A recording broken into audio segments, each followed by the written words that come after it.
Cette vidéo vous est présentée par Global Men's Wellness, votre expert santé IA, disponible 24h/24 et 7j7. Pas de ticket modérateur, pas de salle d'attente ni de conversation gênante. Juste des réponses concrètes quand vous en avez besoin. Rendez-vous sur globalmenswellness.com pour l'essayer gratuitement et bénéficier dès aujourd'hui de votre propre expert bien-être de niveau concierge, à la demande. Bienvenue sur le podcast mondial sur le bien-être des hommes. Dans l'épisode d'aujourd'hui, nous allons explorer le centre de commandement de la fonction sexuelle masculine, le cerveau. Depuis quelques décennies, la conversation autour de la dysfonction érectile s'est principalement concentrée sur la mécanique du pénis, les vaisseaux sanguins, les muscles lisses, la libération locale de monoxyde d'azote. Et les traitements issus de ces recherches ont changé la vie de millions de personnes. Mais que se passerait-il si l'origine du problème chez de nombreux hommes ne se trouvait pas dans le corps, mais dans le cerveau? Aujourd'hui, nous allons explorer une molécule dont vous avez peut-être entendu parler, mais dans un contexte que vous ne connaissez probablement pas. L'ocytocine et son rôle puissant, scientifiquement prouvé, en tant que régulateur principal de l'érection pénienne. Lorsque la plupart des gens entendent ocytocine, ils la considèrent comme le hormone de l'amour, ou la molécule du câlin, responsable du lien social, des instincts maternels et des sentiments de connexion. Et bien qu'elle remplisse toutes ces fonctions, un vaste corpus de preuves précliniques remontant aux années 1980 a révélé une autre fonction, plus directe. L'ocytocine est l'une des substances pro-érectiles les plus puissantes jamais découvertes, lorsqu'elle agit au bon endroit. Pour comprendre cela, il faut distinguer entre les deux principales stratégies de traitement de la dysfonction érectile, DE. La première, et la plus courante, est la stratégie locale. C'est ce que font des médicaments comme les inhibiteurs de la PDE5. Ils agissent au niveau du pénis pour aider les muscles lisses à se détendre et permettre au sang de circuler. La deuxième stratégie est la stratégie centrale qui cible les centres cérébraux qui initient tout le processus. C'est là que l'ocytocine intervient. Des décennies de recherche sur des modèles animaux ont permis d'identifier l'emplacement précis où l'ocytocine exerce ses effets. Une petite région spécialisée de l'hypothalamus appelée le noyau paraventriculaire, ou PVN. Le PVN est comme une station relais essentielle pour la fonction sexuelle. Et au sein de cette station se trouvent des neurones oxytociques, des cellules cérébrales qui produisent et libèrent de l'ocytocine. Les preuves scientifiques du rôle de l'ocytocine ici sont accablantes. Des études ont montré que lorsque vous injectez une quantité incroyablement petite d'ocytocine directement dans le PVN d'un rat mâle, aussi peu que 3 nanogrammes, cela induit des érections péniennes puissantes. Alors, comment cela fonctionne-t-il exactement? Le mécanisme est fascinant. L'ocytocine que vous injectez active en réalité les mêmes neurones qui produisent l'ocytocine. C'est une boucle de rétroaction positive. Cette activation déclenche ensuite la production de monoxyde d'azote, ou NO, à l'intérieur de ces cellules cérébrales. C'est un point critique. Alors que les pilules ED standard agissent sur les effets du NO dans le pénis, l'ocytocine agit en stimulant la production de NO dans le cerveau, où elle agit en tant que neurotransmetteur puissant.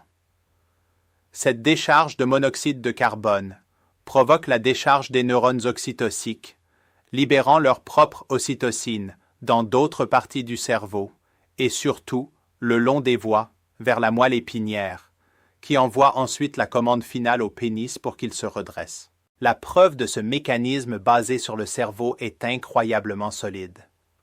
Les scientifiques ont découvert que si vous bloquez les récepteurs à l'ocytocine dans le cerveau, vous pouvez empêcher complètement les érections qui sont normalement induites par d'autres médicaments à action centrale, comme l'agoniste de la dopamine, l'apomorphine. Cela nous indique que bon nombre de ces voies cérébrales convergent sur ce système unique, pilotée par l'ocytocine.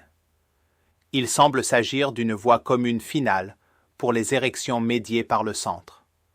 De plus, des études ont montré que si vous bloquez la production de monoxyde d'azote dans le PVN, vous bloquez également l'effet proérectile de l'ocytocine. Et dans un lien convaincant avec le comportement sexuel, il a été constaté que des rats mâles sélectionnés pour une faible activité sexuelle ont des niveaux significativement plus faibles, à la fois d'ocytocine et de synthase de monoxyde d'azote dans leur PVN par rapport à des rats ayant un fonctionnement normal. So, with all this powerful, conclusive preclinical evidence, you're probably asking, why isn't oxytocin a blockbuster treatment for ED today? Why isn't it prescribed alongside Viagra and Cialis? This is where the story shifts from the incredible promise of the lab to the immense challenges of the clinic. The single biggest obstacle is the blood-brain barrier. This is a highly selective, protective membrane that separates the bloodstream from the brain, preventing toxins and other large molecules from getting in. Oxytocin is a peptide, which is a relatively large molecule, and it cannot effectively cross this barrier. This means that when you administer oxytocin systemically, through an injection into the blood, or even through an intranasal spray, it simply can't reach its target receptors in the PVN in a high enough concentration to produce a therapeutic effect. And this is exactly what human clinical trials have shown. Despite the irrefutable evidence from animal models, studies where men were given intranasal oxytocin have found it to be ineffective at improving sexual function or erectile parameters. The delivery method is the problem. The very thing that makes the brain so well protected is also what's preventing us from using this powerful, natural tool to our advantage. It's a classic problem in pharmacology. You can have the perfect key, but if you can't get it to the lock, it's useless. C'est pourquoi, à l'heure actuelle, l'ocytocine n'est pas une thérapie viable pour la dysfonction érectile. Mais c'est aussi la raison pour laquelle elle représente l'une des frontières les plus passionnantes pour l'avenir du traitement de la ED. La communauté scientifique travaille activement à résoudre ce problème de livraison. L'avenir réside probablement dans l'une de deux voies. La première consiste en le développement de nouveaux agonistes des récepteurs à l'ocytocine non peptidiques. Il s'agirait de petites molécules synthétiques, non des peptides, conçues pour pouvoir traverser la barrière hémato-encéphalique et activer les récepteurs à l'ocytocine dans le PVN, mimant l'effet de l'hormone naturelle. La seconde voie implique la création de systèmes de livraison innovants, peut-être en utilisant la nanotechnologie ou d'autres méthodes avancées, qui pourraient transporter en toute sécurité la molécule d'ocytocine elle-même dans le cerveau. So, what is the ultimate takeaway here? It's that the biology of an erection is far more complex and brain-centric than many people realize. The research into oxytocin has given us a profound understanding of the central command and control systems that govern sexual response. It confirms that for many men, difficulties with erections may have a strong neurological component that is not being addressed by current vascular-focused treatments. Mon travail en tant qu'urologue consiste à rester à la pointe de cette science. Bien que la thérapie à l'ocytocine ne soit pas encore prête pour la clinique aujourd'hui, comprendre son mécanisme m'aide à mieux conseiller mes patients et nous offre une fenêtre sur l'avenir de la médecine personnalisée. Un avenir où nous pourrions être en mesure de proposer un médicament à action centrale pour l'homme dont le problème est principalement neurologique et un médicament à action locale pour l'homme dont le problème est principalement vasculaire. Il s'agit d'adapter le traitement à la cause spécifique du problème. Le parcours de l'ocytocine, passant d'une simple hormone de l'amour à une clé maîtresse pour la fonction érectile, est un exemple parfait de la façon dont la science médicale continue de dévoiler les connexions complexes entre nos esprits, nos corps et notre bien-être. Prenez le contrôle de votre santé, où que vous soyez, à tout moment. Rendez-vous sur globalmenswellness.com et commencez votre essai gratuit dès aujourd'hui. Obtenez des réponses d'experts en quelques secondes, pas en semaines, sans le coût, l'attente ou les conversations gênantes. Un véritable accompagnement selon vos conditions. Visitez globalmenswellness.com dès maintenant.